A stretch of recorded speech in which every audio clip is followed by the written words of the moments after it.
Allô, bonjour. Ok. C'est quelle radio? Ah, Sud Radio, d'accord. Oui.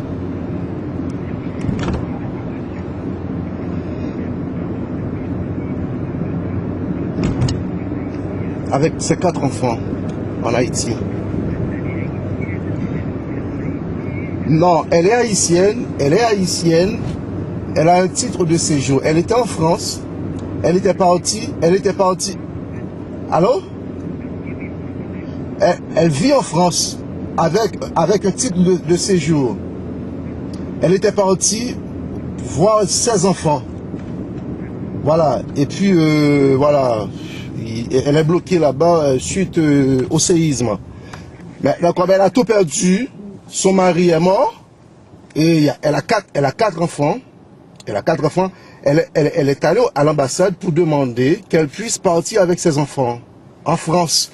L'ambassade lui a dit non madame, soit vous partez toute seule, vous laissez les enfants dans la rue. C'est incroyable. C'est pas. Elle vit à Paris, à Sarcelles. Voilà. Non. Mais j'ai été sollicité par elle parce que tout le monde cherche une association haïtienne qui pourrait les aider. Ils ont trouvé mes coordonnées sur Internet. Mes coordonnées sur Internet. Et puis tout, j'ai été... voilà. Elle a à peu près entre... Parce que j'ai pas demandé son âge, mais elle a... Ouais, je l'ai eu au téléphone, Haïti. Ouais, au contraire, elle a manifesté sa présence devant l'ambassade tous les jours. Voilà, j'ai essayé d'appeler l'ambassade, parce qu'elle m'a donné le numéro de l'ambassade. J'ai essayé d'appeler l'ambassade, j'ai pas pu joindre le... Oui, elle a un téléphone.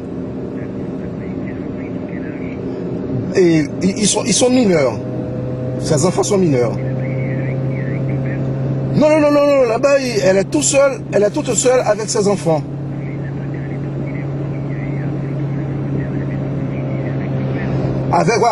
Les enfants étaient avec leur papa. Elle a un titre de séjour. Non, elle peut partir, elle peut repartir, mais elle est refusée. Et elle est refusée par rapport à sa demande. Parce qu'elle veut repartir avec ses enfants. Et selon les informations, elle a pas de nouvelles de son mari. Je pense, parce que c'est une famille, parce que il y a la secrétaire de l'ambassade, je ne sais pas si c'est l'une des secrétaires qui lui a conseillé de laisser les enfants dans la rue. C'est inadmissible,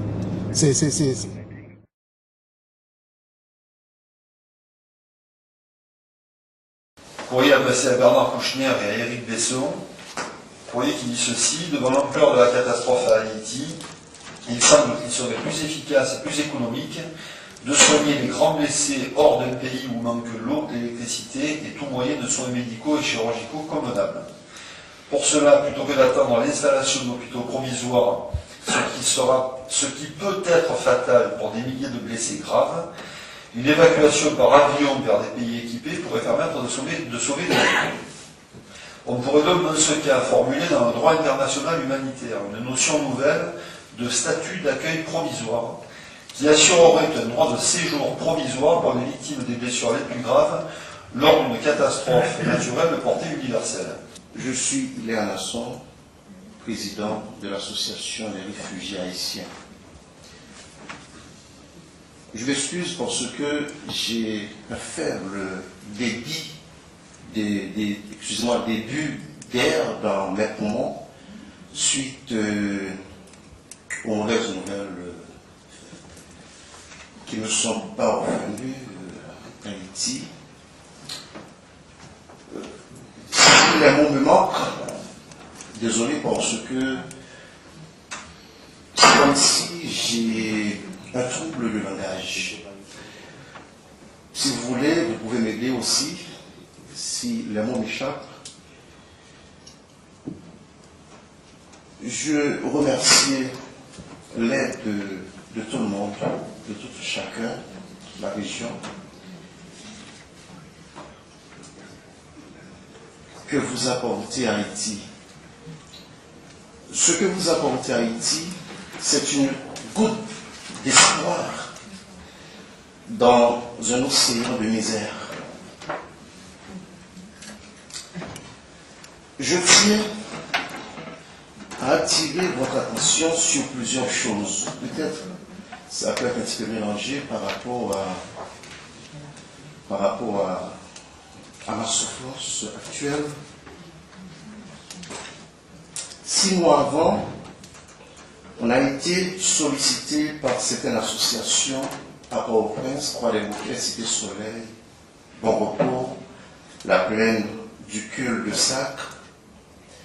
On a eu leurs coordonnées comme ça, et on voulait, pendant la semaine, appeler ces gens-là pour avoir un peu de leurs nouvelles. Et hier, on a appelé certaines associations, surtout à Cité Soleil, Croix-des-Bouquets, Bon Repos, qui nous ont dit, ils ont tout fait pour attirer l'attention des secours. Ils ont crié en espagnol, ils ont crié en anglais, ils ont crié en français. Il n'y a personne qui vient les aider. Il y a l'eau, l'alimentation, soins médicaux reste problème numéro 1 en Haïti. Ils m'ont dit, il y a certaines personnes qui en profitent de la situation, qui mettent de l'eau non potable dans des petits sachets. Et ils vendent ça à moins d'1 euro. Ils n'ont pas le choix. Ils l'ont pris. Ils ont donné à leurs enfants. Je pense que l'aide qui arrive, les aides qui sont acheminées en Haïti, posent un gros problème parce qu'il y a une mal répartition de l'aide en Haïti. On dirait que l'aide se concentre plutôt à Port-au-Prince. À Port-au-Prince. Et ces gens-là sont retirés, ils se sont livrés à eux-mêmes. Il y a une dame à Bon Repos qui m'ont dit dans un camp de réfugiés, en ce moment où elle me parle, il y a des femmes qui accouchent sous la pluie, qui accouchent sous la pluie, qui donnent de naissance à des bébés sous la pluie, et il y a des morts qui jonchent autour d'eux, et il y a de l'eau qui passe sous les cadavres. C'est horrible, c'est invivable. Je ne sais pas quoi faire, je ne sais pas quoi dire.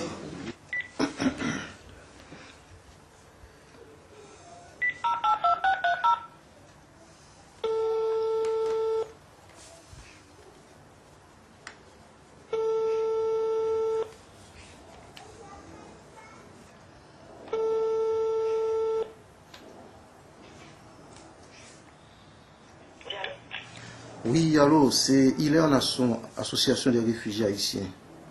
C'est lui Etiana? La madame n'est pas là, s'il vous plaît. Ah, ok, merci. Est-ce que vous avez un peu de nouvelles de Morinville Angeline? Oui. Elle est Martinique. Elle est en Martinique?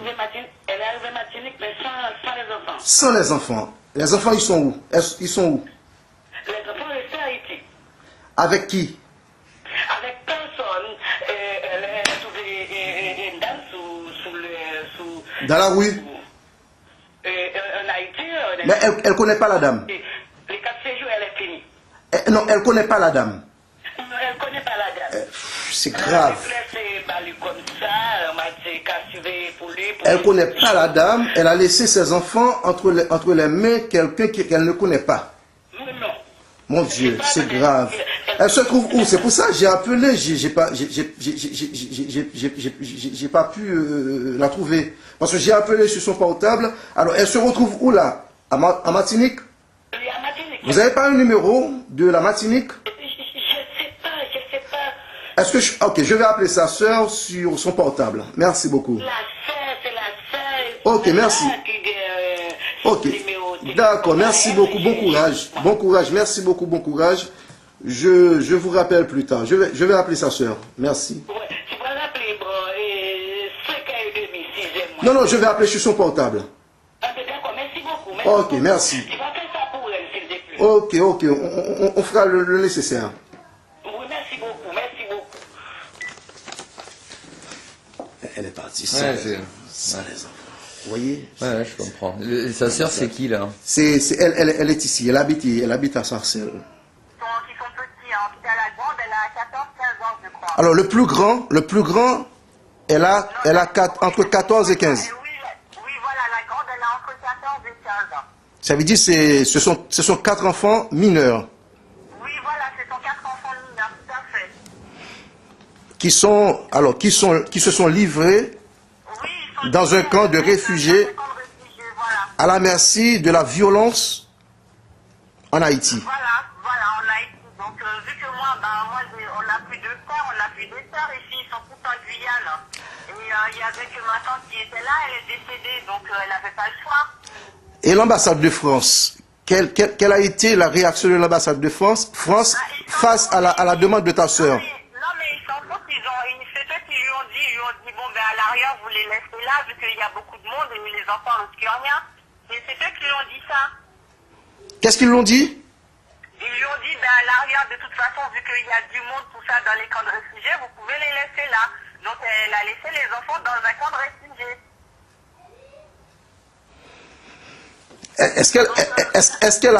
Est-ce qu'elle avait fait une demande auprès de l'ambassade de France? Ben non, elle n'avait pas encore fait une demande de regroupement. Elle allait faire... Non. Essayez de comprendre la question. Est-ce qu'elle avait demandé à l'ambassade de France et qu'elle veut partir avec les enfants? Bien sûr, elle leur a dit, et même moi j'ai appelé, j'ai eu plusieurs personnes, je leur ai dit, ils m'ont dit non, ils peuvent pas. Quelle a été la réponse de l'ambassade? Ben, ils m'ont dit non, ou elle reste ici, ou elle reste là-bas, elle garde ses enfants. Dans ce cas-là, de merci, elle a rien. Si elle veut, soit elle part seule, ou sinon elle reste là-bas, elle garde ses enfants. C'est ce qu'ils m'ont répondu aussi. Elle a un titre de séjour de combien de temps? 1 an, 10 ans? Non, elle a un titre de séjour d'1 an. Donc moi, ce que je viens de faire là, c'est que je viens d'envoyer un fax au préfet de la Guyane, mais qu'il réagit par rapport à ça. Parce que je trouve ça inadmissible. J'ai fait tous les démarches là en France. Ils m'ont dit non, comme elle vit en Guyane, il n'y a que le préfet de la Guyane qui pourra intervenir. Donc moi, ce que je viens de faire, c'est que je viens de lui envoyer un fax. Donc je viens d'appeler pour savoir s'ils ont reçu le fax. La secrétaire me dit qu'elle va lui emmener le fax. Donc je lui ai bien expliqué la situation en lui demandant en tant que préfet de la Guyane qu'il puisse prendre sa responsabilité, qu'il agit quoi. Parce que par rapport à la situation, par rapport aux enfants, ils ne peuvent pas rester comme ça, livrés à eux-mêmes.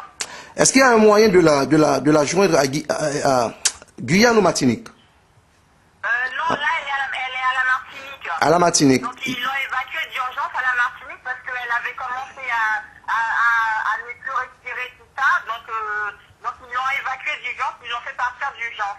Il n'y a pas un moyen de lui parler, non? Par téléphone? Par téléphone, c'est elle qui m'avait appelé, mais elle avait le numéro d'Haïti là qui fonctionne plus. Il n'y a que elle qui peut m'appeler pour l'instant. Ok. Bon, je suis avec 2 journalistes là, voilà, qui ont tout entendu ta déclaration. Et voilà, on va essayer de faire le nécessaire via les médias. D'accord, non, mais qu'ils agissent, parce que c'est pas normal qu'une maman qui a ses enfants qui se présente à l'ambassade de France vu la situation et qu'ils leur disent c'est ou vous restez là, vous gardez vos enfants, ou sinon vous les lâchez. À cause de eux, elle était obligée d'abandonner ses enfants dans un camp de réfugiés. Et là, ils sont livrés à eux-mêmes. Est-ce qu'ils trouvent ça normal? Ok. On va te rappeler, ok? Sur le cas de cette dame-là, donc en ce moment elle est en Martinique, elle a dû abandonner ses enfants. Expliquez-nous ça. Voilà. J'ai été sollicité par une dame qui s'appelle Lui Etiana à Paris. Elle m'a dit qu'elle a trouvé mes coordonnées sur le site de mon association parce qu'elle avait un problème. Elle cherchait une association qui pourrait l'aider parce qu'il y a sa sœur qui était bloquée en Haïti et sa sœur qui a un titre de séjour d'1 an renouvelable parce qu'elle est en Haïti et pour voir ses enfants et malheureusement le séisme a ravagé Haïti et puis elle s'est retrouvée là-bas avec ses enfants. Voilà, elle s'est présentée à l'ambassade de France en Haïti pour demander à l'ambassade de France de lui solliciter et de partir avec ses enfants. Et l'ambassade lui a dit, selon la déclaration de sa sœur, l'ambassade lui a dit, soit vous partez toute seule en France et laissez les enfants dans un camp de réfugiés, ou vous restez et vous gardez les enfants. Et selon la sœur de cette dame-là, qui s'appelle Morinville Angeline, elle a de gros problèmes de santé. C'est pour ça elle était obligée de partir de Saint-Domingue à la Martinique pour se faire soigner. Elle a laissé les enfants. Elle a dû abandonner ses enfants. Elle a abandonné ses enfants en Haïti et les enfants sont livrés à eux-mêmes dans un camp de réfugiés à la merci de toutes les violences que tout le monde a vu à la télé. Qu'est-ce que vous en pensez? Ça vous horrifie? Eh bien, moi, d'une part, j'ai appelé la dame hier. Bon, j'ai pas pu avoir une très bonne communication avec elle. Et ensuite, j'ai appelé l'ambassade de France en Haïti. Et je suis tombé sur l'une des secrétaires de l'ambassade, qui m'a dit, en ce moment-là, l'ambassade s'en charge et s'en occupe, évacue plutôt les Français, les Haïtiens qui ont la nationalité française et les gens ayant un titre de séjour. Voilà.